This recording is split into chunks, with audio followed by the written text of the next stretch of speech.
to stay for the balance of question time. Question number 3 to Ururoa Flavell.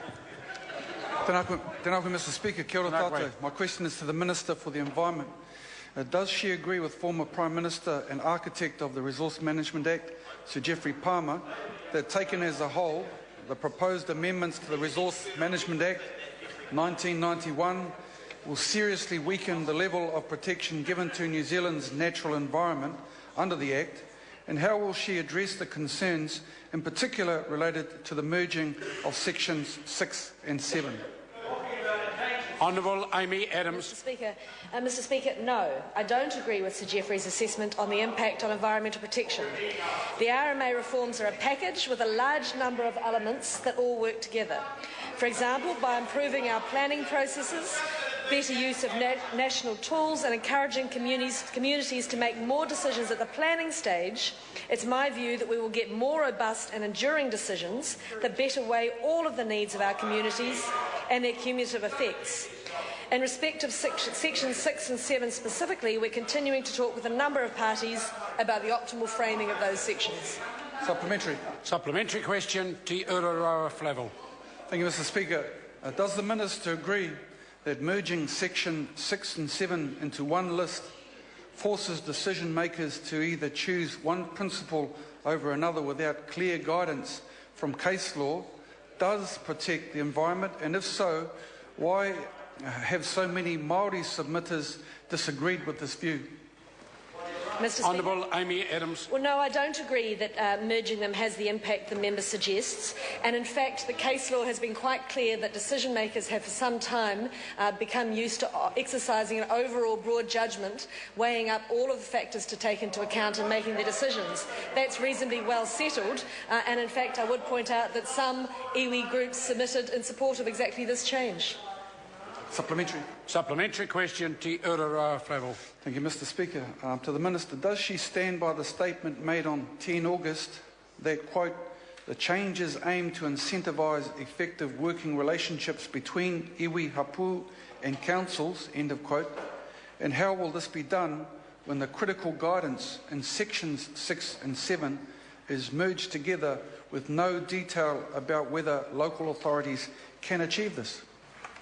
Honourable Amy Adams. Mr Speaker, yes, I do stand by that statement, and I'd point out that sections 6 and 7 are just one part of the Act, albeit a very important part, and actually some of the specific reforms in the package that we're proposing around reform of the planning pathways and iwi participation in planning is exactly some of what we're pointing to. I'd also point out to the member that the package of reforms includes elevation of kaitiakitanga from a matter that has to have a particular regard to a matter that has to be recognised and provided for, clarity of the role of iwi and hapu in resource management planning, including a requirement for councils across all planning pathways to seek and have particular regard to the advice of iwi and hapu, provision for hearing and review panels to include members with tikanga understanding and perspectives of the local iwi or hapu, greater transparency for how iwi and hapu interests are considered by councils, requirements in the Section 32 reports for councils to specifically record how their consultation with iwi has progressed and how plans meet those concerns, stronger incentives for effective working relationships with iwi and hapu through stronger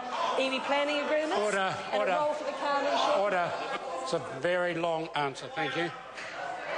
Further supplementaries? Supplementary. Question number 4. Right, Point of order, Mr Speaker.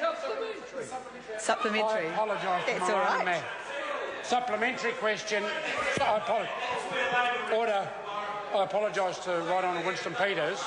There was a supplementary which I hadn't picked up. Supplementary question, Moana Mackie.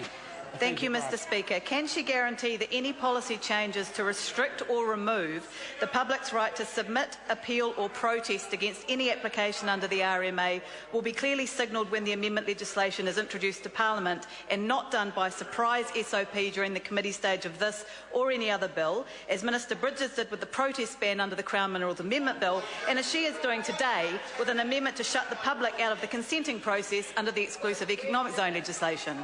Honourable Amy Amy Adams, either of Mr. those Speaker, supplementaries? I'd point out to that member that our policy decisions from the National-led government, the National Party, have been announced for some months. A bill will come out in due course, which I'm assuming members of the opposition are capable of reading, but if they want help working their way through it, I'm happy to take them through it.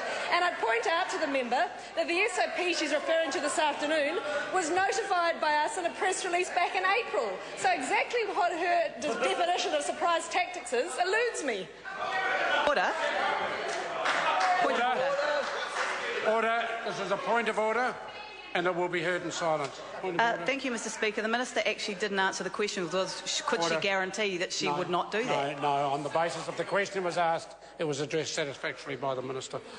Question number 4 this time. The Right Honourable Winston Peters.